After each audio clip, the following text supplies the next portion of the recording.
Quem quiser continuar mentindo, continue mentindo. Quem quiser fazendo like na internet, pode continuar mentindo. Quem quiser fazer fake news, pode continuar fazendo. Nós vamos convencer este país de que a verdade importa mais do que 10 mentiras, de que a verdade tem muito mais valor do que essa estupidez de transmissão de ódio, de mentiras e de invenções de histórias através das redes digitais. Lula falando sobre mentir e sobre lacrar nas redes sociais. Porque é justamente o governo Lula que tem usado o dinheiro do povo brasileiro para financiar influenciadores para fazer propaganda do próprio governo. No final da semana passada mesmo, saiu notícia sobre a destinação de 2 milhões de reais para um seleto grupo de influenciadores. Sim, essa turma diz que defende a justiça social, mas não perde a oportunidade de ganhar um dinheirinho fácil vindo dos cofres públicos. E esse está longe de ser o único exemplo desse tipo de estratégia do governo Lula. Se voltarmos um pouquinho no tempo, 6 meses atrás, até mesmo a Globo estava noticiando que o governo havia dobrado o seu gasto com propaganda na internet, apostando em influenciadores. Se voltarmos mais um pouquinho ainda, tem notícia até de lançamento de site do PT para cadastro de influenciadores militantes.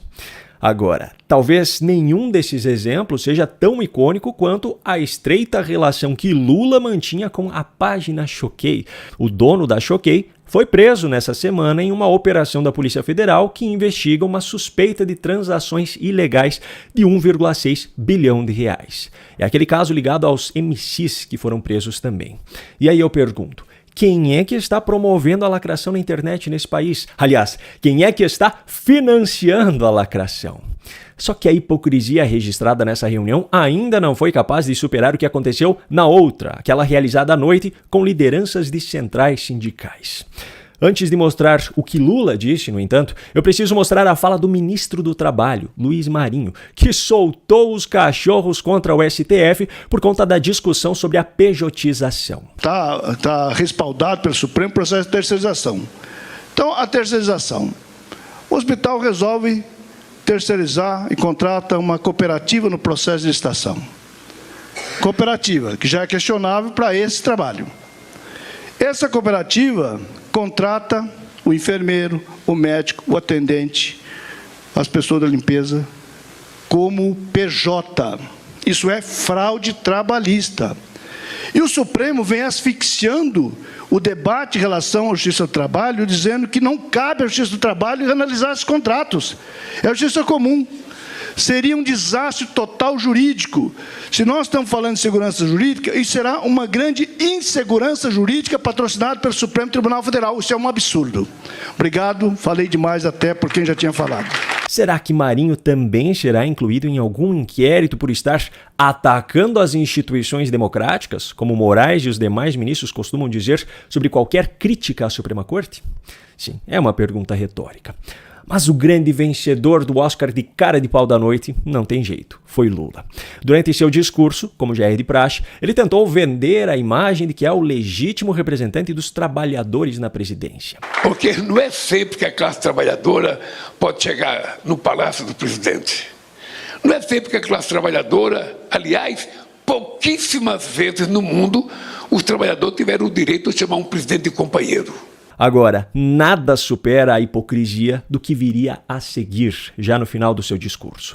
Veja só o que Lula teve a coragem de dizer para representantes de centrais sindicais em reunião no Palácio do Planalto. Então, companheiras e companheiros, o passo que vocês deram hoje é um alerta de que tem muita gente que pensa que o movimento sindical morreu. E por isso, acabaram com o imposto sindical. Porque eles fizeram com vocês o que nós queremos fazer com o crime organizado. Se a gente quiser acabar com o crime organizado, nós temos que asfixiar a economia deles. Porque enquanto eles tiverem o dinheiro que têm, a gente não acaba. E eles trataram o movimento sindical assim. Vamos asfixiá-lo. Vamos deixá-lo sem dinheiro. Porque sem dinheiro ele não consegue se organizar. Sem dinheiro ele não consegue sequer fazer panfleto. Não consegue sequer fazer protesto. Então vamos asfixiá-lo. Mas os empresários não foram asfixiados, porque eles têm o sistema F.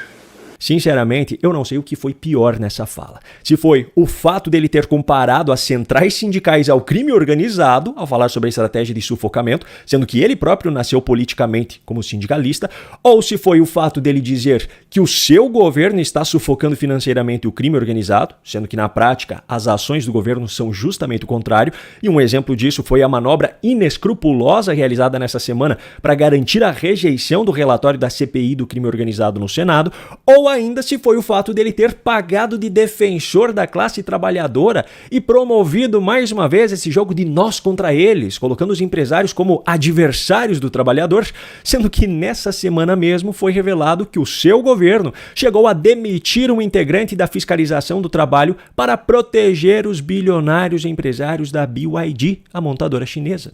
Isso foi revelado inicialmente pela Reuters, mas posteriormente veículos brasileiros confirmaram que o governo Lula demitiu o secretário de Inspeção do Trabalho, Luiz Felipe Brandão de Mello, após ele ter incluído a BYD na chamada lista suja de empresas flagradas submetendo trabalhadores a condições análogas à escravidão. A fiscalização, segundo informações reveladas, teria resgatado 163 trabalhadores chineses em condições precárias nas obras da fábrica da montadora em Camaçari, na Bahia, o que levou à decisão de incluir a empresa na lista suja, contrariando ordens diretas vindas do ministro do Trabalho, Luiz Marinho, que havia barrado a inclusão sem apresentar qualquer justificativa técnica. Apenas 2 dias após a inclusão da empresa na lista, até mesmo o judiciário, que para esses casos trabalha em uma velocidade impressionante, já tinha uma ordem de retirada do nome da BYD, que coincidentemente tem ficado cada vez mais próxima de Lula e de seu governo. Agora, eu gostaria de finalizar perguntando aos próprios representantes de centrais sindicais. Vocês acham que o governo Lula está, na prática, defendendo a classe trabalhadora? Ou está apenas vendendo essa narrativa em seus discursos mais uma vez, enquanto protege apenas o seu seleto grupo de empresários bilionários?